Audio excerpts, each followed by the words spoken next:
ദൈവനാമത്തിന് മഹത്വമുണ്ടാകട്ടെ. യെശയ്യാ പ്രവാചകന്റെ പുസ്തകം 58 അധ്യായം 11 മുതൽ 14 വരെയുള്ള വാക്യങ്ങളാണ് നമ്മൾ നോക്കുന്നത്. 11-ാമത്തെ വാക്യത്തിൽ, യഹോവ നിന്നെ എല്ലായ്പ്പോഴും നടത്തുകയും വരണ്ട നിലത്തിലും നിന്റെ വിശപ്പ് അടക്കി നിന്റെ അസ്ഥികളെ ബലപ്പെടുത്തുകയും ചെയ്യും. നീ നനവുള്ള തോട്ടം പോലെയും വെള്ളം വറ്റിപ്പോകാത്ത നീരുറവ് പോലെയും ആകും.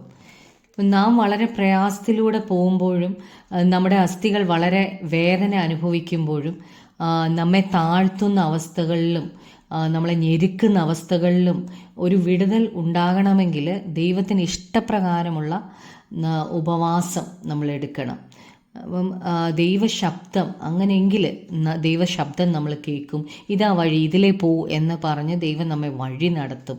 ആത്മീയമായ സ്വാതന്ത്ര്യം നാം അനുഭവിക്കും. വരണ്ട അവസ്ഥയോ വിശക്കുന്ന അവസ്ഥയോ വരാതെ തൃപ്തിയുള്ളവരായി നമ്മെ മാറ്റും. എന്തിനു വേണ്ടിയാണോ നമ്മെ സൃഷ്ടിച്ചാക്കിയിരിക്കുന്നത് അതിനായിട്ട് നമുക്ക് എപ്പോഴും പ്രയോജനപ്പെടാനായിട്ട് കഴിയും. ദൈവത്തിൻ്റെ സ്വഭാവം ലോകം അറിയാനായിട്ടാണ് നമ്മെ ഇവിടെ ആക്കി വെച്ചിരിക്കുന്നത്. എന്നാൽ പലപ്പോഴും നാം പിശാചിനാൽ വഞ്ചിക്കപ്പെട്ട് പിശാചിൻ്റെ സ്വഭാവമാണ് കാണിക്കുന്നത്. എന്നാൽ ദൈവം തൻ്റെ സ്വരൂപത്തിലും സാദൃശ്യത്തിലും ഉണ്ടാക്കിയ നമുക്ക് ദൈവത്തെ പ്രതിനിധീകരിക്കാൻ കഴിയണം. അതാണ് കർത്താവ് നമ്മളെക്കുറിച്ച് ആഗ്രഹിക്കുന്നത്. 12-ാമത്തെ വാക്യത്തിൽ, നിന്റെ സന്തതി പുരാതന ശൂന്യങ്ങളെ പണിയും, തലമുറയായി കിടക്കുന്ന അടിസ്ഥാനങ്ങളെ നീ കെട്ടിപ്പൊക്കും. കേടു തീർക്കുന്നവനെന്നും കുടിയിരുപ്പാൻ തക്കവണ്ണം പാതകളെ യഥാസ്ഥാനത്താക്കുന്നവനെന്നും നിനക്ക് പേർ പറയും. അപ്പോൾ ഇവിടെ ഒരു പണിയെക്കുറിച്ചാണ് പറയുന്നത്. ദൈവരാജ്യത്തിനായിട്ടാണ് ദൈവം നമ്മെ പൊളിച്ചു പണിയുന്നത്. പണ്ട് നശിപ്പിച്ചിട്ടിരുന്നതും ശൂന്യമായി കിടന്നിരുന്നതുമായ നമ്മളെ ദൈവം പണിയും. ദൈവം നമ്മെ നന്നായി പണിയും. തലമുറയായി തകർന്നു കിടന്ന അടിസ്ഥാനങ്ങളെ ദൈവം കെട്ടിപ്പൊക്കും. നമ്മെ പണിതിട്ട് ദൈവം നമ്മെ മറ്റുള്ളവരുടെ കേട് തീർപ്പാനും യഥാസ്ഥാനത്താക്കാനും ഉപയോഗിക്കും. ഫലമുള്ള ഒരു ജീവിതം നയിക്കാൻ ദൈവം നമ്മെ സഹായിക്കും. ദൈവരാജ്യത്തിനായിട്ടാണ് ദൈവം നമ്മെ ഒരുക്കുന്നത്. നാം ദൈവത്തോട് കൂടെ വാഴും. അതിനായിട്ട് നാം പ്രാർത്ഥിക്കുകയും ഉപവസിക്കുകയും നീതിയോടും ന്യായത്തോടും കൂടെ ജീവിക്കുകയും വേണം.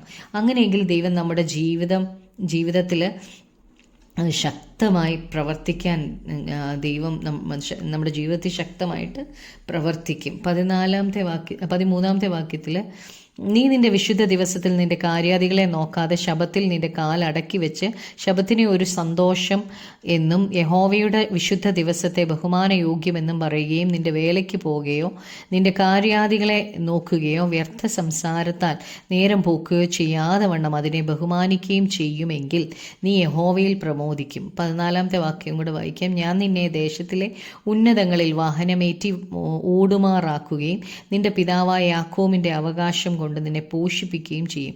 യഹോവയുടെ വായല്ലോ അരുളി ചെയ്യുന്നത്. അപ്പോൾ ഈ 2 വാക്യങ്ങളിൽ ശബത്തിനെ കുറിച്ചാണ് പറഞ്ഞിരിക്കുന്നത്. വചനം പഠിപ്പിക്കുന്നത് ദൈവം 7-ാമത്തെ ദിവസം, 6 ദിവസം സകലം സൃഷ്ടിച്ചിട്ട് 7-ാമത്തെ ദിവസത്തെ വിശുദ്ധീകരിച്ചു എന്നാണ്. ഉൽപ്പത്തിയിൽ 6-ാം ദിവസം ഉണ്ടാക്കിയിട്ട് 6-ാം ദിവസം കഴിഞ്ഞ് 7-ാം ദിവസം ഈ മനുഷ്യർ ദൈവത്തോട് ഒപ്പം വിശ്രമിച്ചു. ആദ്യത്തെ ശബത്തിൽ ദൈവവും മനുഷ്യനും ഒന്നിച്ചായിരുന്നു ശബത്ത് ആചരിച്ച്. പിന്നീട് ദൈവം നമുക്ക് ന്യായപ്രമാണം തന്നു. എന്നാൽ മശിഹ നമ്മുടെ സകല പാപങ്ങളും അകൃത്യങ്ങളും എല്ലാം ചുമന്ന് നമ്മെ വിടുവിച്ചതുകൊണ്ട്, നമ്മുടെ പാപങ്ങളിൽ നമ്മളെ വിടുവിച്ചതുകൊണ്ട് നാം ഇനിയും ന്യായപ്രമാണത്തിന് കീഴുള്ളവരല്ല. നമ്മുടെ പാപത്തിൻ്റെ ശിക്ഷ ക്രിസ്തു വഹിച്ചതുകൊണ്ട് ഇനി നാം ന്യായപ്രമാണത്തിൻ്റെ ശിക്ഷാവിധിയുടെ കീഴിലല്ല. നാം ദൈവത്തെ സേവിക്കേണ്ടത് അക്ഷരത്തിൻ്റെ പഴക്കത്താലല്ല, ആത്മാവിൻ്റെ പുതുക്കത്താലാണ്. ഓരോ കൽപ്പനകളും നമ്മുടെ ജീവിതത്തിൽ പ്രാവർത്തികമാക്കുന്നത്